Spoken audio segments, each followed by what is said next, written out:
Estamos con el general del Ejército, Wilson Barrantes. Él, además de tener una carrera bastante prolongada en el Ejército, ha sido brevemente, pero director de la Dirección Nacional de Inteligencia, la DINI, en el lapso entre el gobierno de Pedro Castillo y los primeros días de Dina Boluarte. General, buenas noches. Gracias por estar en Contracorriente. Buenas noches, Carlos. Y en primer lugar, mi solidaridad con los periodistas de Huilas por el maltrato que vienen sufriendo por la investigación que de manera arbitraria la fiscal Barreto viene contra ustedes por el tema de organización criminal. Mi solidaridad con ustedes y mi apoyo, general, para lo que ustedes crean conveniente. Aquí estamos, a la orden. Muchas gracias. Hablemos sobre estos temas de inseguridad. Primero, acaba de salir el líder de los Pulpos, que como usted sabe es una de las bandas delincuenciales más violentas de una zona muy violenta como es la región La Libertad.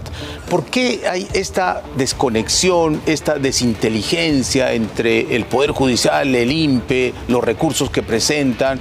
Por supuesto, el recluso tiene derechos y los puede hacer valer, pero el INPE no puede validar estudios y trabajos donde al parecer no ha habido, ¿no? Mire, todo esto es producto de la corrupción y la impunidad. Van de la mano. Corrupción versus impunidad que aglutina a los sectores que usted ha mencionado. Ministerio Público, Poder Judicial, la Policía Nacional y el INPE. Estos son los instrumentos que tienen que ver con el incremento o el descenso de los niveles de inseguridad que tiene el país. Y en este caso esto está pasando por eso. Durante 25 años hemos sostenido que el país vivía pues una amenaza terrorista, que al final se determinó que lo que estaba sucediendo era que el narcotráfico había incrementado brutalmente. Exportamos, el primer país exportador de clorhidrato de cocaína del mundo, somos el Perú. Y en segundo lugar, el tráfico de oro, de minerales, que es producto de un desordenado esquema territorial minero que causa que se produzca ilegalidades e informalidades en la minería. Y por supuesto que eso ha traído una migración tremenda con el crimen organizado transnacional que encuentra en el Perú por la corrupción y la impunidad el clima favorable para desenvolverse. Hablando de crimen transnacional, usted ha trabajado mucho tiempo en el frente interno. Así es. Dentro de su institución, el Ejército Peruano, pero también en la DINI. Ya no es un simple problema de seguridad ciudadana, es un problema gravísimo de seguridad nacional, ¿no, general? Hoy todo eso se ha elevado a un problema de seguridad nacional, de tal forma que ya no podemos simplemente dejar todo esto en manos de la policía. ¿Cómo deberíamos actuar como sociedad? Debemos actuar como sociedad en base a... Tenemos un marco legal, que es el Consejo de Seguridad Nacional, Consejo de Seguridad y Defensa Nacional. Ahí se articulan todos los entes del Estado que tienen que ver con ello. Economía y Finanzas, Ministerio de Defensa, Interior, la Presidenta de la República que preside el Consejo, Fuerza Armada, Comando Conjunto y la Policía Nacional. ¿Usted cree que la Presidenta Dina Boluarte, con la que usted ha conversado varias veces, está liderando bien este Consejo? ¿Tenemos estrategia?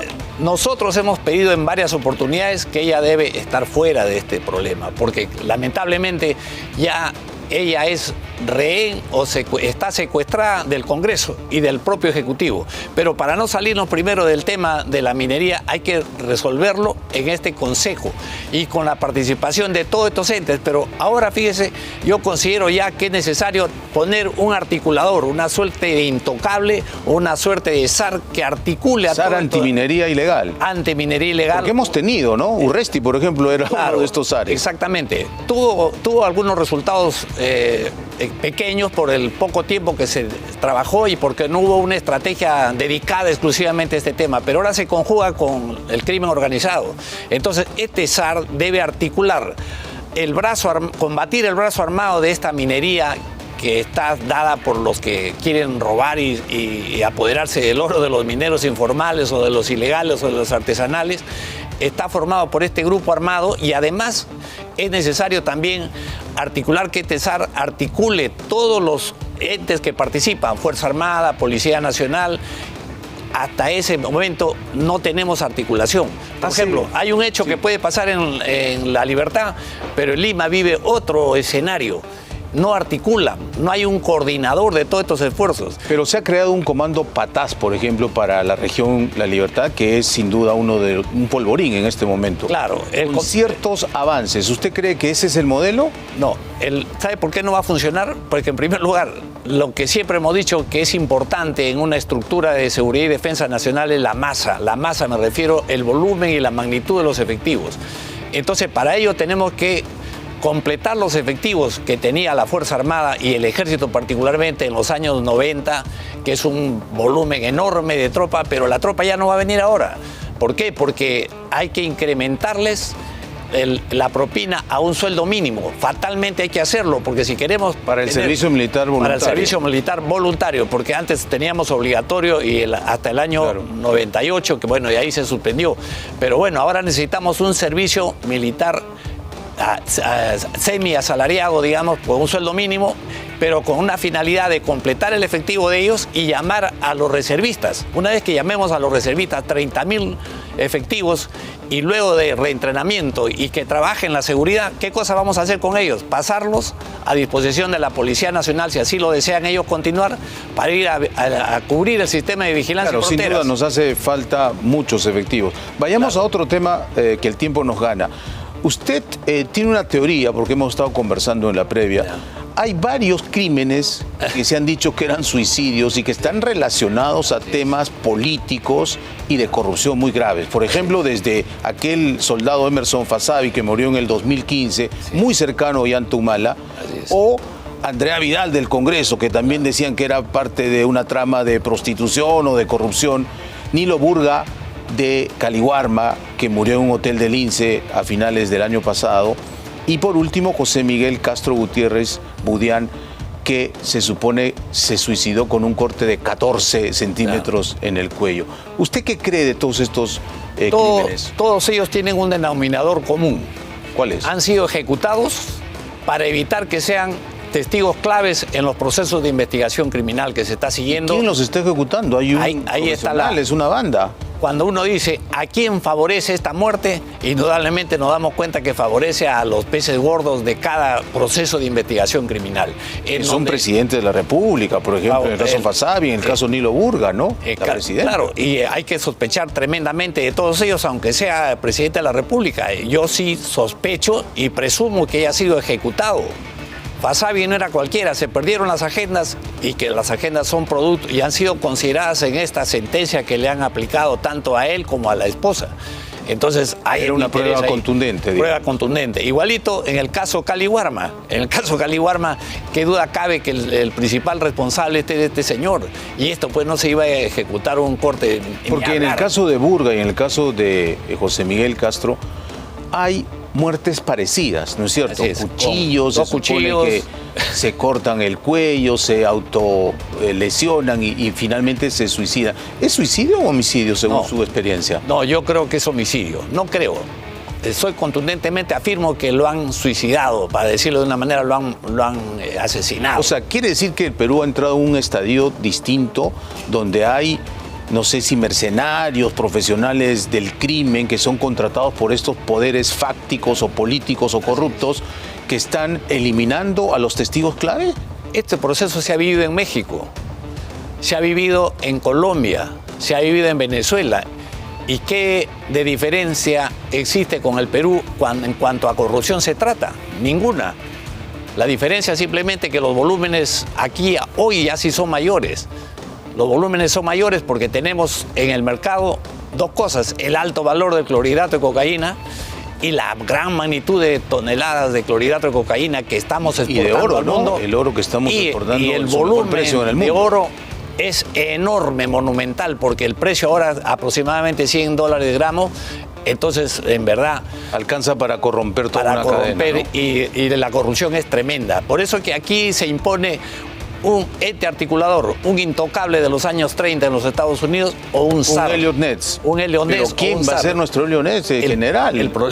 ¿Tenemos algún nombre? Nosotros, mire, yo no tendría ningún problema y me pongo como voluntario para asumir una responsabilidad de esa naturaleza. ¿Por qué? Porque tenemos que ayudarlos a los criminales a que suban hacia Dios Todopoderoso para que los perdone, porque aquí en la tierra ya no pueden continuar. Usted se está portando como un halcón, ¿no? No, o sea, no el es mejor que- delincuente es aquel delincuente muerto. No es que traduciendo antes sus palabras. se decía que el mejor terrorista era el terrorista muerto. Es una mala experiencia, pero en este caso, aquel que tiene niveles de psicopatía tremendas, es sociópata, en realidad eso no se va a, no se va a Resocializar, no se va a recuperar. ni se va a recuperar a la sociedad.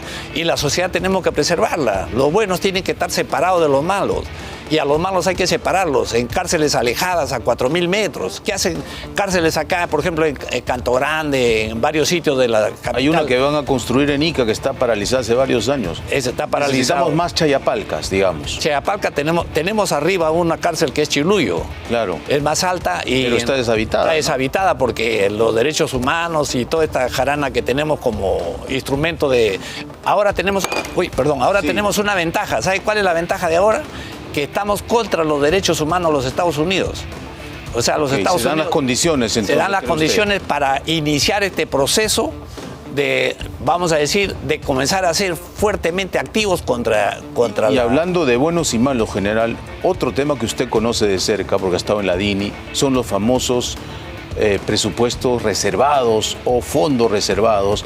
Cuéntenos cómo se manejan estos fondos reservados, porque, por ejemplo, en el año 2022, aquí en Contracorriente, conocimos que bajo el seudónimo de Montaña, agente Montaña, se le estaba entregando dinero a Vladimir Cerrón, según nuestras informaciones. ¿Conoce usted algo de eso? Mire, nosotros cuando llegamos a la DINI teníamos esas informaciones. Teníamos informaciones de Kentucky Fried Chicken. ¿Quién era? Decían que era el almirante Montoya, decían Koyak, decían que era Cueto, Telly Zavala, decían que era Beder Camacho, decían que eran. Pero salía dinero reservado para ellos. Claro, decían que se aplicaba dinero reservado. Nosotros llegamos y para darle formalidad a esto, porque teníamos en mente llegar lo más profundo que sea, pedimos a la Contraloría al día siguiente de que ingresara la gestión que se apersonara a nuestras oficinas y no hizo nada. A mí lo que me llamó la atención, entonces yo podría suponer que la Contraloría también estaba en ese negocio. Y la entonces vicepresidenta, porque usted estuvo en el gobierno de Castillo, Dina Boluarte, ¿también quería algún fondo reservado? El asunto era que había innumerables las cantidades de personas vinculadas a eso. Nosotros, cuando quisimos que la Contraloría nos ayude a esto, porque teníamos necesidad de utilizar a los dos fiscales ad hoc y al juez ad hoc para hacer este tema, se suspendió. Pero hoy en día ya están en los procesos fiscales digamos, colaboradores que se han sometido a la colaboración eficaz y, por supuesto, que van a salir ya la desclasificación de estos nombres. ¿Usted como jefe de la DINI tuvo acceso a esta relación? ¿Quiénes eran los que cobraban de fondos reservados? Nosotros hemos tenido acceso a esta información, pero lamentablemente no lo puedo revelar ahora todavía. ¿Por qué razón? Por razones de seguridad.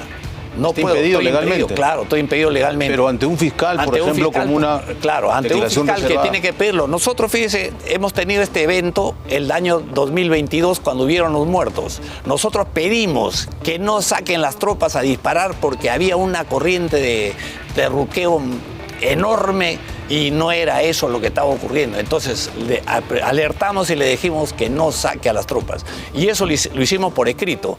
Nosotros, cuando nos hemos presentado a la fiscal, lo único que hemos hecho es mostrar nada más, porque no podíamos hacer otra cosa. ¿A usted lo han llamado por alguna investigación reservada sobre fondos de la DINI? Todavía no. Todavía no se ha iniciado, no se ha abierto esa investigación. Fondo, pero con respecto a uno de los directores anteriores a mí, que es Fernández Latorre, ya está en un proceso de... Y podría ahí usted declarar sin problema seguramente para que van a llamar, dar estos nombres. Pero con respecto al otro, sí hemos mostrado los informes reservados, que los tenemos en poderes de varios lugares, porque no podemos decir dónde lo tenemos, pero sí todo esto es factible de que se haga. Pero a mí me llamó la atención que el Contralor General de la República, el que hemos tenido anteriormente, en realidad parece antropólogo, porque no le gustaba ni siquiera acercarse. O sea, siempre nos narraba lo que sucedía el año anterior, 25.000, 20.000. Como si fuese un gran logro. Como ¿no? fuese un gran logro, y eso no es lo que queríamos nosotros. Ok, general, le tomamos la palabra. Ojalá que algún fiscal esté escuchando esto y de oficio inicie una investigación, porque es bueno transparentar los recursos en la DINI y sobre todo hoy, que se siga. Hoy hace necesario esto, ¿sabe por qué? Porque ese dinero se pierde. Lamentablemente, mucho dinero reservado se pierde en todos los órganos de inteligencia y estamos como estamos por eso. No hay ningún resultado. Se sigue repartiendo el dinero. Hoy ahora ha incrementado el presupuesto.